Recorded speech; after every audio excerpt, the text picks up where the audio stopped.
Hello అండి. అందరూ ఎలా ఉన్నారు? Welcome back to my channel. చూడండి, రంజాన్ వస్తే ఎన్ని వంటలు, అసలు ఎంత పని ఉంటుంది తెలుసా? నిద్ర ఉండదు, ప్లస్ పని ఎక్కువ. అసలు చాలా కష్టపడాలి రంజాన్ వస్తే. చాలా ఓపిక కూడా ఉండాలి. అన్నం తినే టైం కూడా ఉండదు, ఎందుకంటే వాళ్ళు ఒక్క పొద్దు ఉంటారు కదా.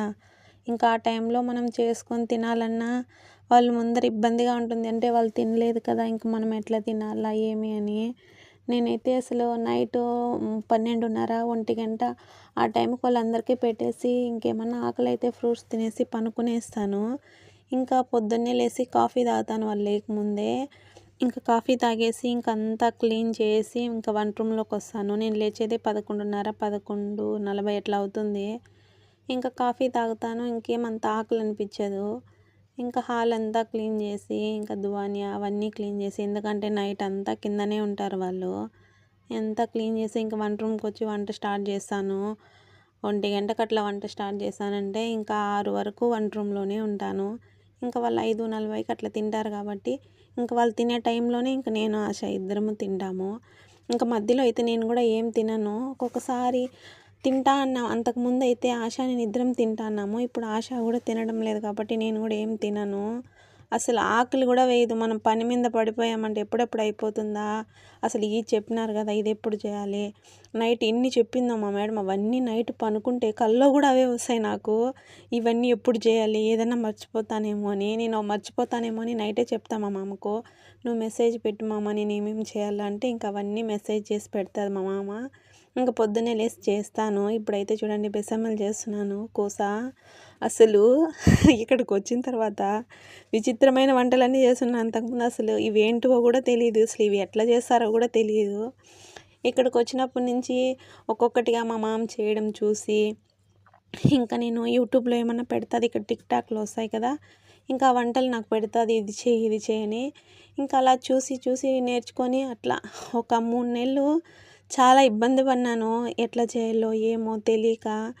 ఇక్కడికి వచ్చినాక ఎవరైనా కష్టపడాల్సిందే. అసలు 3 నెలలు వాళ్ళ భాష రాక, మనము వాళ్ళు ఏం చెప్తారో అర్థం చేసుకోలేక, వాళ్ళు ఏమన్నా పిలిచినా కూడా నాకు అర్థమయ్యేది కాదు. అసలు ఏం చేయాలో కూడా తెలియదు. ఫస్ట్ వచ్చినప్పుడైతే చాలా భయపడేదాన్ని నేను. నేను ముందే 1 ఇయర్ చేశాను కదా కోవిడ్‌లో. పిల్లోల్ని చూసుకునేటప్పుడు చాలా ఇబ్బంది పడినాను. ఎందుకంటే చిన్న చిన్న పిల్లలు అందరూ 7 మంది ఉన్నారు ఆ ఇంట్లో చిన్న పిల్లలు. నేను ఇంకో ఇండియా ఆమె ఇద్దరం ఉన్నాము. అసలు ఆ ఇంట్లో అయితే నిద్ర ఉండదు, తిండి కూడా ఉండదు ఎక్కువ. అంత కష్టపడాను ఆ ఇంట్లో. అందుకే 1 ఇయర్‌కే వెళ్ళిపోయాను ఇంటికి. ఇంకా మళ్ళీ 1 ఇయర్ ఇంటికాడ రెస్ట్ తీసుకొని ఇంకా మళ్ళీ వచ్చాను ఈ ఇంట్లోకైతే నేను. ఈ ఇంట్లో వచ్చినప్పుడు కూడా చాలా భయపడినా నేను. అంటే ఇంట్లో చిన్న పిల్లలు ఎవరు లేరు. అందరూ పెద్ద పెద్ద వాళ్ళే. అందరూ జాబులు చేస్తున్నారు. ఒక బాబు చదువుకుంటున్నాడు. ఇక్కడికొచ్చినాక ఎట్లుంటుందో ఏమో! అసలు ఫస్ట్ ఇంట్లో చేసినప్పుడు కొంచెం అలవాటై ఉంటది. మళ్ళా వేరే ఇంటికొచ్చినామంటే కొంచెం కొత్తగా ఉంటది. మేముండే ఇల్లు అయితే చిన్నది. ఒక హాలు, 3 బెడ్‌రూమ్‌లు అంతే. ఇక్కడ ఉండే దగ్గరైతే పెద్ద దువానియాలు 2 ఉన్నాయి. హాలు, పైన, కింద వంట రూమ్ ఎంత ఉందో తెలుసా? ఫ్రిడ్జులకి ఒక రూము. అట్లా చాలా పెద్ద పెద్దగా ఉన్నాయి. చాలా పెద్దది ఇల్లు ఇక్కడైతే. ఇక్కడికొచ్చినప్పుడైతే నేను ఇంత ఇంట్లో మనం ఎట్లా చేస్తాము అనుకున్నా. ఆశ అయితే పైన చేస్తది. ఇంకా కిందైతే అంతా నేనే చేసుకోవాలి. పొద్దున్నే లేచి క్లీన్ చేసుకొని మళ్ళా వంట రూమ్‌కొచ్చి వంట చేయాలి. వాళ్ళు మధ్య మధ్యలో ఏమడిగినా అవి చేస్తూనే ఉండాలి. ఇంకా నేను ఇక్కడికి వచ్చినప్పుడు కొంచెం హ్యాపీగా ఉన్నానంటే అది ఆశతోనే. ఎప్పుడు ఇద్దరం అక్కా చెల్లిలాగా కొట్లాడుకుంటూ కొంచెం హ్యాపీగా ఉంటాం. ఎంత కష్టం ఉన్నా కూడా ఇద్దరం కలిసి చేసుకుంటాము. పైన పని అయిపోయిందంటే కిందకొచ్చి నాకు హెల్ప్ చేస్తుంది. ఇంకా దానివల్ల కొంచెం మర్చిపోతాం. మన ఫ్యామిలీ వాళ్ళు ఎవ్వరు లేకపోయినా కూడా ఆశ అంతే, నేను అంతే. ఇద్దరం కొంచెం సరదాగా మాట్లాడుకొని అట్లా కొంచెం టైం వెళ్ళిపోతుంది. ఇంకా వాళ్ళొచ్చారంటే సైలెంట్ అయిపోతాము. ఇంకా వాళ్ళు లేరంటే ఇంక మేమిద్దరం చిన్న పిల్లల లెక్క మేమే మాట్లాడుకుంటూ అట్లా చేసుకుంటూ ఇట్లా చేసుకుంటూ ఉంటాము. నాకైతే చాలా హెల్ప్ చేస్తుంది. వాళ్ళ భాష నాకు తెలీదు, నా భాష ఆశకి తెలీదు. కానీ ఇద్దరం అరబ్బీలో మాట్లాడుకొని చాలా క్లోజ్ అయిపోయాము. ఇప్పుడు నేనొచ్చి 1 ఇయర్ అయిపోయింది. ఇప్పుడు రంజాన్ కదా 1 ఇయర్ అయిపోయింది.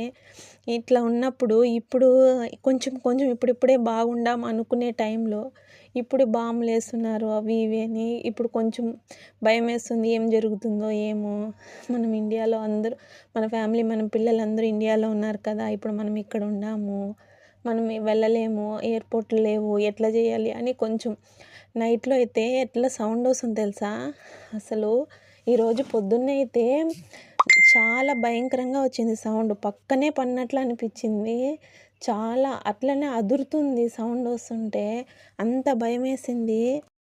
మనం ఇక్కడికి బతుకుదామని మనం వచ్చినాము. మన పరిస్థితులు బాలేక, మన అవసరాల కోసం మనం కువైట్‌కొచ్చాము. ఇక్కడ వాళ్ళు అమెరికా, ఇజ్రాయెల్ వాళ్ళు కొట్లాడుకొని మధ్యలో ఇక్కడ కువైట్‌లో పనిచేసే వాళ్ళు చాలా ఇబ్బంది పడుతున్నారు. చాలా భయము.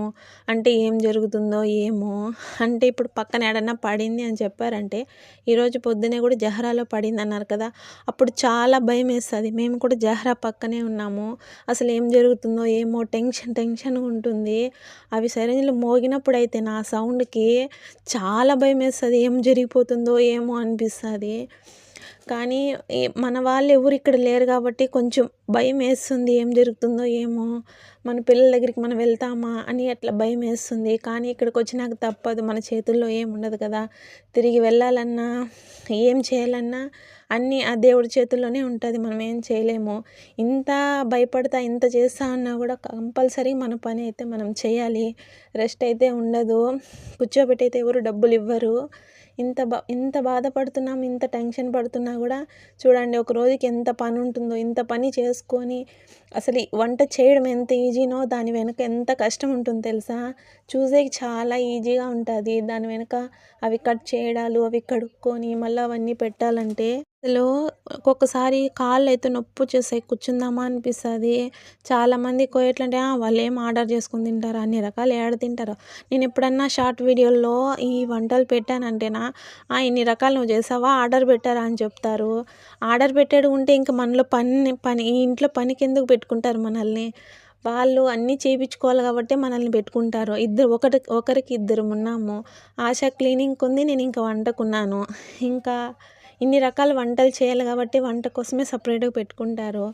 ఇంకా ఈరోజైతే తక్కువ. ఇంకా చూడండి చూపిస్తాను కదా! నెక్స్ట్ వీడియోలో అట్లా రోజు ఇంకా 20 రోజులు ఉంది కదా వంటలు చేసేది. చూడండి ఎన్ని రకాలొస్తాయో. ఒకరోజు నేనే టైం లేక వీడియో తీయను. టైం ఉన్నిందంటే వీడియో తీస్తాను. ఆశ ఉన్నిందంటే కంపల్సరీ తీస్తాను వీడియో. కొంచెం హెల్ప్ చేస్తుంది కాబట్టి. ఇంకా ఆశ లేదంటే ఇంకా నేనే ఫాస్ట్‌గా చేసుకోవాలి కాబట్టి ఏం వీడియో తీయను. ఇంకా మళ్ళా ఇప్పుడు చేసింది కాక మళ్ళా నైట్ 12 గంటలకు అట్లా మళ్ళా చేయాలి. మళ్ళా నైట్ తింటారు. ఇంకా ఆ టైంలో చేసి ఇంకా మళ్ళా అవన్నీ కడిగేసి అసలు ఎందుకురా దేవుడా ఇంత కష్టపడుతున్నాము అనిపిస్తుంది. ఎంత కష్టపడినా మన పిల్లల కోసమే కదా అని ఒక్కొక్కసారి గమ్మునైపోతాము. ఆశకు కూడా 3 పిల్లలున్నారు. తను కూడా చాలా బాధపడుతుంది. వాళ్ళ పిల్లల కోసము ఎప్పుడు వెళ్తాను, ఎప్పుడు చూస్తానేమో అని 3 సంవత్సరాల నుంచి ఇదే ఇంట్లో చేస్తుంది. ఇంకా ఇంటికి కూడా వెళ్ళలేదు. ఈ సంవత్సరం కంప్లీట్ అయిపోతే 4 ఏండ్లు అయిపోతుంది. ఇంకో రంజాన్‌కి వెళ్ళిపోతుంది ఆశ. ఇంకో రంజాన్‌కి నాకు 2 ఇయర్స్ కంప్లీట్ అయిపోతుంది. ఇంకా నేను ఆశ ఇద్దరం ఒకటే టైం వెళ్ళాలి అనుకుంటున్నాము. అంటే ఒకరు వెళ్ళిపోతే ఇంకొకరే అయిపోతాం కదా! ఇద్దరం ఒకటేసారి వెళ్దాము అని అట్లా అనుకున్నాం ఇద్దరము. ఇద్దరమే అనుకుంటాం అప్పుడప్పుడు మాట్లాడుకుంటాం. ఇండియాకి నేను వెళ్ళిపోతాను, ఫిలిప్పీన్స్‌కి వెళ్ళిపోతావు కదా!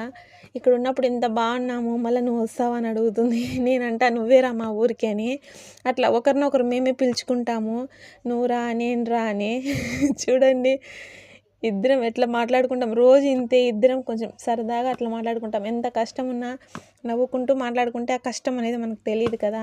కొంచెం హ్యాపీగా ఉంటుంది. అప్పుడప్పుడు అట్లా చేసి మాట్లాడుతూ ఉంటే చూడండి ఇదైతే షవర్మా లాగా అంటే చుడతా అన్నాం దాన్ని. అది పెట్టేసి మళ్ళీ దాని మీద క్రీమా వేసి పెడతాను సనియాలో. కింద ఫెరెన్‌లో పెడితే చాలా బాగుంటుంది. ఎందుకంటే ఆ క్రీము కొంచెం జిబున్ వేస్తాం కాబట్టి ఎంత బాగుంటుందో తెలుసా? కొంచెం సాగేలాగా అట్లా చాలా బాగుంటుంది. ఇంకా కొంచెం తిందామా అనిపిస్తుంది. ఇంక ఇది సపరేట్ ఇదైతే టోస్ట్‌లో పెట్టి రౌండ్‌గా చుట్టి, ఇది ఇంకా కస్తీర్ పెట్టి రౌండ్‌గా చుట్టి ఇది కూడా ఫెరెన్‌లో పెడతాను.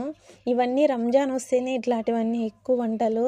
ఇంకా రంజాన్ లేకుంటే నార్మల్ టైంలో అయితే ఎప్పుడు అన్నము, సనియా జిజాజు, లహము, చేపలు ఎక్కువ తింటారు మా ఇంట్లో. అట్లాంటివి ఎక్కువ చేస్తాను. రంజాన్ వస్తేనే ఇట్లా రకరకాల వంటలు చూడండి ఇట్లా కస్తీర్లో పెట్టేస్తే ఒక్కొక్కటిగా ఓపెన్ చేసుకొని తినొచ్చు. వేడిగానే ఉంటుంది.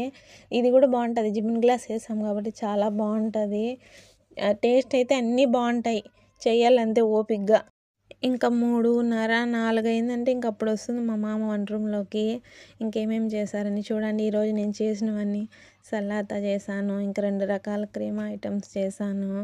ఎంత బాగుంది చూడండి. ఫెరెన్‌లో పెట్టిన తర్వాత క్రిస్పీగా చాలా బావుంటది. ఇంక ఇదైతే బెసమెల్. ఇది కూడా చూడండి కొంచెం తిన్నారంతే. తిన్నాక తీశాను వీడియో ఇది. ఇంకా బయట ఫ్రిడ్జ్‌లో పెట్టేయమన్నారు.